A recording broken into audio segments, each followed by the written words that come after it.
gue pikir ini kan yang kita perlukan kan, menggemakan suara dari masa lalu supaya orang ingat bahwa emang hidup dijalani ke depan tapi kan dipahami ke belakang. Orang merasa dengan demikian secara nggak langsung mereka mau ngomong, kita ini sebenarnya jalan di tempat. Atau muter ya. Iya, kita mengalami involusi, kita maju, tapi ya kita balik. nabrak yang sama terus, akhirnya kita nggak berkualitas katanya gitu. Masa depan itu kan negeri tanpa petanya. Ada yang banyak bilang kayak gitu ya. Pertanyaan besarnya adalah di mana kita bisa menemukan petanya.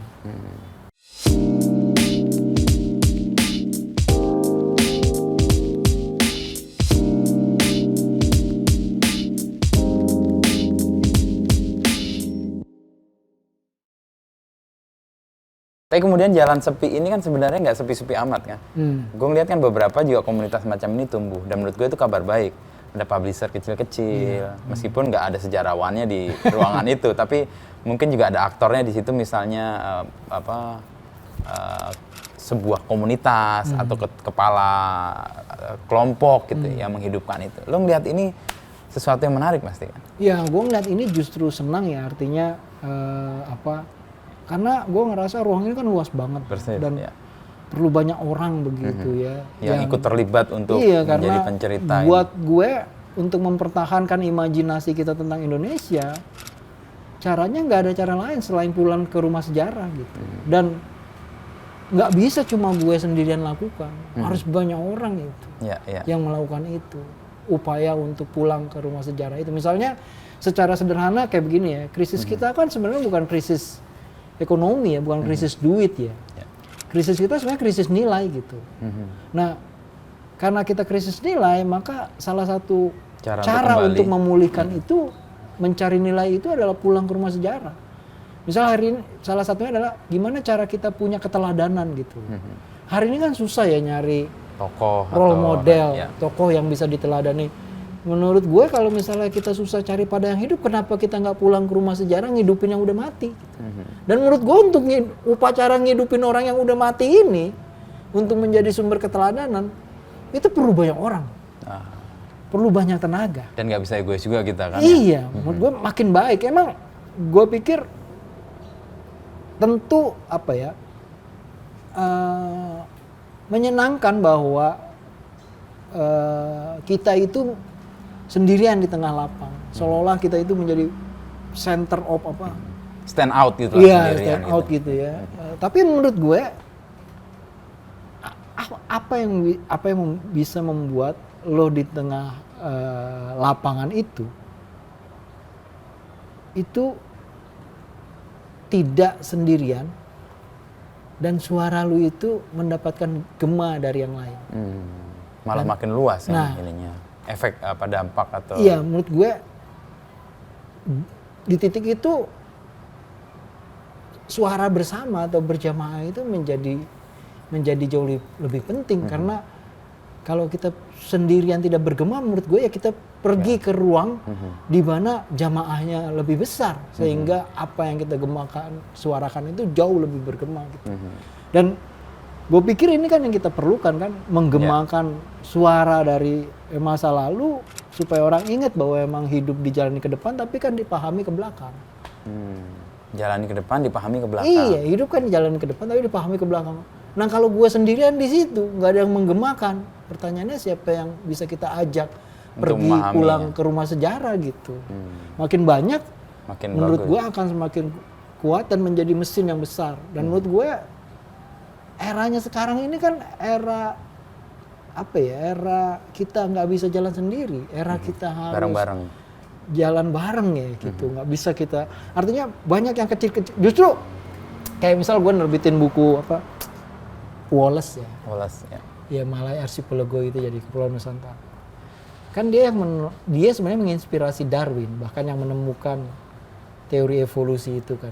Dan kalau kita baca itu, yang bisa bertahan dalam persaingan itu ya, dan survive gitu, itu sebenarnya kuncinya adalah kebinekaan, perbedaan yang banyak begitu ya. Itu yang membuat mereka survive, bukan satu besar dominan, bukan, tapi yang banyak itu. Nah, jadi gue berpikir kalau kita mau survive dan mau selamat, mau besar, justru kita harus mendorong tumbuhnya yang lain.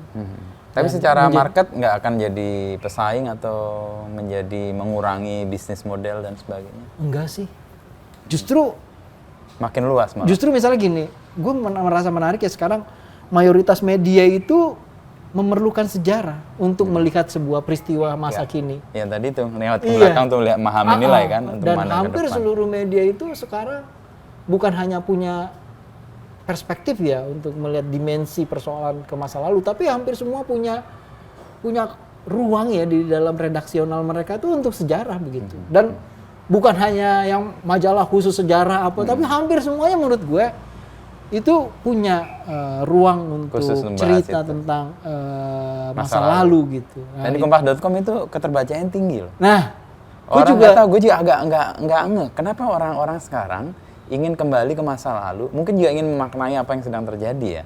Peristiwa yang terjadi misalnya 10 tahun lalu, 20 tahun lalu, bahkan 30 tahun lalu. Itu buat pembaca di kompas.com itu menjadi yang sangat populer. Iya. Lo melihat ini karena apa? Kerinduan orang mendapatkan nilai atau kerinduan orang mendapatkan jati diri yang selama ini kendor?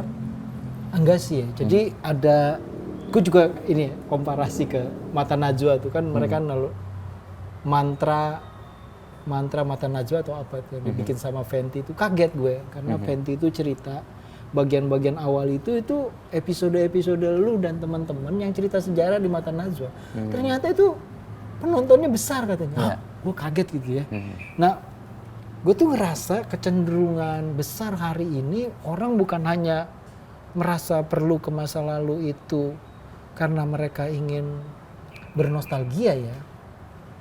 Tapi juga mereka pengen ngelihat masa lalu dalam artian wah ternyata itu masa lalu itu berulang ya gitu.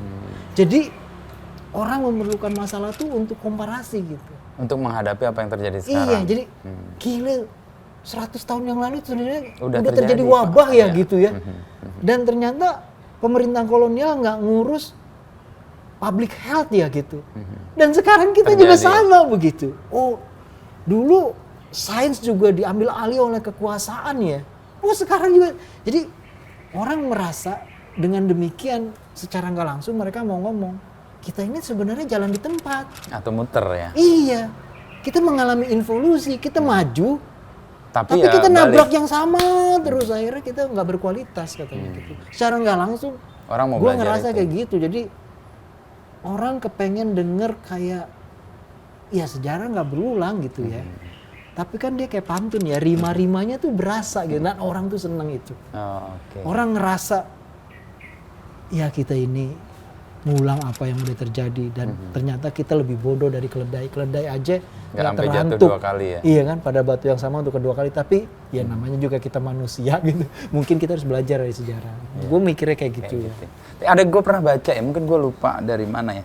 Kalau kita nggak memahami sejarah paling nggak 5.000 tahun yang lalu, kita akan hidup hari ke hari. Tapi kalau kita memahami sejarah 5.000 tahun yang lalu, kita akan hidup dengan lebih tenang, melihat segala sesuatu. Oh, indah terjadi, ada polanya. Ada kerinduan itu juga mungkin. Iya. Ya sebenarnya kan masa depan itu kan negeri tanpa peta ya. Ada yang banyak bilang kayak gitu ya. Pertanyaan besarnya adalah di mana kita bisa menemukan petanya? Di masa lalu. Itu loh. Nah, jadi dengan pergi ke masa lalu, kita bisa menyusun peta ke masa depan. Gitu. Misalnya cara sederhana. Tahun 1958, Bung Karno itu mendapat peringatan dari FAO. Di antara negara-negara di Asia yang kedudukannya paling terancam oleh krisis pangan dan kelaparan. Indonesia. Itu Indonesia. 58 tuh. Tahun 58. Tapi ini sebenarnya bukan kesadaran baru. Sejak kita merdeka. Itu udah ada upaya untuk melakukan swasembada pangan. Ya. Itu Kasimo tuh salah satu tokohnya ya. Yang berkesadaran untuk itu ya. Walaupun gagal karena ya banyak pemberontakan daerah, revolusi masih berjalan, nah akhirnya nggak jalan kan gitu. Nah, ketika Soekarno penuh menjadi presiden, maka dia mulai sebuah program untuk menanggulangi bahaya kelaparan krisis pangan itu. Sekarang terjadi nih. Nah, sekarang kan kemudian dia menyusun kan, menyusun jalan keluar dari kita supaya enggak kena krisis pangan, itu adalah mengurangi ekspansi dan berkembang biaknya pemakan nasi. Berkembang biak itu di awal iya, itu. Jadi mengurangi pemakan nasi iya, karena seluruh Indonesia ini akhirnya suruh makan nasi karena mereka ngerasa makanan yang paling baik itu, paling sehat itu, nasi. Itu adalah nasi gitu. Kalau mau pinter ya makan nasi, kata orang Papua kadang-kadang gitu. Kenapa kayak gitu? Ya itu orang Jawa pinter-pinter kan. Oh pinter korupsi. Ya kan kayak gitu. Nah, jadi itu Soekarno udah merencanakan itu ya, self-supporting, beras. Tapi kemudian dia sadar, kayaknya yang kita harus bikin bukan swasembada beras, tapi swasembada makanan. Pangan. Karena kita punya banyak alternatif pangan. Ya, jadi yang harus dirayakan adalah bagaimana mengembalikan pangan-pangan yang bisa menjadi alternatif beras. Sehingga yang sudah makan sagu harus makan sagu. Jangan yang makan ubi jangan lakukan maksa mereka makan beras ya gitu. Makan nasi gitu. Nah sekarang kan kejadian lagi. Kita bukan hanya meluas pemakan nasi, kita juga masuk barang lain namanya gandum, makan roti, instan, roti. Ya. Artinya kan kita nggak perlu ketemu persoalan krisis pangan hari ini, keterancaman kehilangan kedaulatan pangan gitu ya. Kalau kita belajar dari sejarah. 58 tadi ya. Soekarno itu ngajarin. Kata Soekarno, kemerdekaan itu dimulai dari lidah gitu. Bukan hanya lu punya demokrasi, punya kebebasan bicara, tapi demokrasi nggak bisa tumbuh di atas perut yang lapar. Itu tahun 30 loh Soekarno ngomong itu. Sudah sadar dengan Iya, jadi bukan urusan kebebasan berbicara, berpendapat itu. Tapi kalau mulut tuh, ruang paling privat lu itu nggak dicukupi. Lu nggak akan bisa merdeka. Iya, dan nggak dicukupi oleh pangan yang tumbuh di tanah air lu sendiri. Ya lu makhluk jajahan gitu. Itu kalau gue komparasikan mirip-mirip, misalnya lo akan bisa bersahabat ketika perut lo kenyang. Ya kan kurang lebih gitu ya. Iya. Kata Soekarno, revolusi nggak mungkin berjalan di atas perut yang lapar. Sosialisme Indonesia, ya rumus puncak dari sosialisme ideologi Indonesia. Bung Karno, yang namanya sosialisme Indonesia itu sandang pangan papan. Sederhana. Buat Soekarno apapun sistem ekonominya, asal tiga hal itu. Kalau dia tidak bisa menjamin sandang pangan papan, ya dia tuh sistem yang salah. Itu sederhana itu. Sesederhana itu. Jadi Trisila itu, kalau Pancasila diperas jadi 3, yaitu sandang pangan papan. Itu sesederhana itu. Jadi kolonialisme itu, kalau kita baca Bung Karno itu kan ditemukan maksudnya Soekarno merumuskan filsafatnya itu ya, filosofi in action-nya gitu ya, dalam artian bukan filsafat yang daki-daki gitu ya. Itu kan ditemukan di desa-desa. Ya, ditemukan pada Marhaen. Karena apa? Dia melihat gimana mereka bisa hidup segobang sehari gitu. Mereka makan gimana, mereka punya rumah gimana, mereka punya sandang gimana, punya pakaian gimana. Itu kan hal yang mustahil. Nah, jadi buat Bung Karno, kemerdekaan itu harus bisa menjamin tiga hal itu. Sandang, pangan, papan. Jadi ketika Bung Karno tahun 60-an itu membuat Panca Ajimat Revolusi, orang ingat itu tentang Panca Ajimat Revolusi. Tapi orang nggak pernah ingat bahwa Soekarno juga bikin mustika revolusi, namanya Mustika Rasa. Yang diterbitkan lagi itu buku nah itu waktu gue nerbitin buku itu, gue nggak pernah ngebayangin itu sebagai buku resep. Itu buku politik pangan, buku politik kedaulatan pangan gitu. Ya kalau misalnya lu baca itu sebagai buku resep, lu akan bingung gitu. Misalnya ada sup sayur sop jagung gitu. Itu di daftar bahan itu nggak ada jagungnya, gimana coba? Ya kan? Kemudian lu bikin semur lidah gitu, di daftar material Resepnya. bahannya itu nggak ada lidahnya. Itu gimana caranya? Jadi sebenarnya mayoritas dari buku Mustika Rasa itu 1/4 halamannya itu sebenarnya teks tentang dunia dapur. Politik pangan tadi itu. Iya, jadi kalau lu mau memulai, pertanyaan lu dari mana kita mau memulai politik pangan agar kita punya kedaulatan pangan? Jawaban Soekarno dari dapur. Kalau dapur lu itu hidup, maka otomatis seluruh pangan Akan yang ada di lokal di mana dapur itu ada, itu akan tetap terserap. bertahan. Ya. Karena mereka dapur ini yang memproduksi aneka resep untuk sagu, Ya. aneka resep untuk jagung, aneka resep jagung dengan nasi, Sorghum tadi. sorghum cantel di Jogja gitu. Itu dari dapur itu. Jadi buat Bung Karno, dapur itu ruang Bertahan. penting dalam keindonesian kita gitu. Terkait dengan gagasan sosialisme Indonesia. Dan kalau nggak baca sejarah nggak paham nih. Yang penting kalau sejarah kan. Dan kalau kita menghadapi situasi hari ini sebenarnya kalau kita baca ini kita sebenarnya diingatkan lagi kan tadi nilai yang masa lalu kita mau perjuangkan dan belum selesai sampai sekarang kan. Ya memang problem terbesar kita kan melawan lupa ya. Karena makin hari kan kita menjadi bangsa yang ingatannya makin pendek. Ya. Apalagi ada teknologi dan segala macam yang membuat otak kita juga malas bekerja kan. Iya, jadi nah sementara bangsa itu bisa hidup kalau dia punya ingatan yang panjang, bukan hanya ke masa depan, tapi juga ke masa lalu gitu. Misal misalnya contoh paling sederhana, gue nerbitin buku-buku tentang Sriwijaya gitu. Kok aneh ya, kok banyak cerita tentang Sriwijaya itu tidak berasal dari Sriwijayanya sendiri, tapi berasal dari bangsa-bangsa yang lain gitu. Yang Jadi bercerita. ini kenapa ya kayak gitu? Rupanya tuh secara sederhana kita bisa ingat waktu kita di SD sedikit bicara banyak bekerja. Oh itu Sriwijaya ya. Sriwijaya tuh nggak banyak omong kerja. Tapi aja. diceritain orang lain. Yang nyeritain orang lain, kebesarannya gitu. Iya. Terus pertanyaan gue lagi, lalu duitnya buat apa? Udah kerja begitu banyak, lalu duitnya buat apa?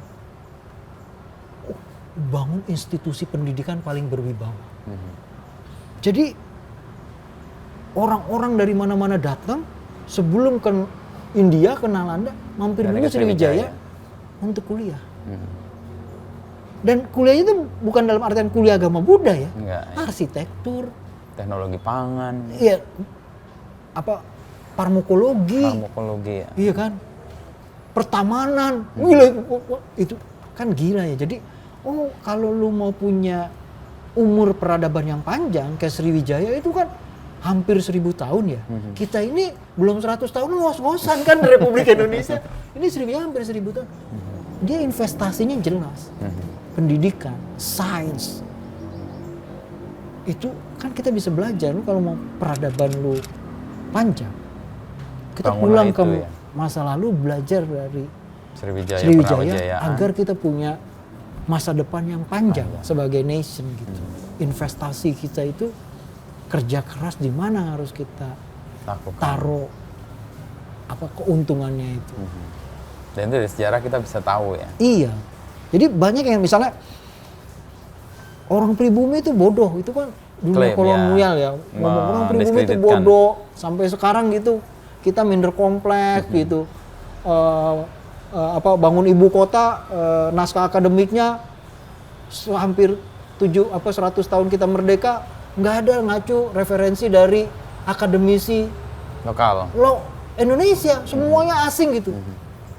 Jangan-jangan kita ini memang minder kompleks dan menganggap bahwa apa yang dikatakan oleh dunia kolonial tentang orang pribumi bodoh itu benar. Lah, gue bilang gimana kita punya orang kayak Karaeng Patingaloang yang menguasai 8 bahasa, terus terkoneksi memesan global, terus namanya disebutkan di barat Mercator, di bawah Karaeng Patingaloang.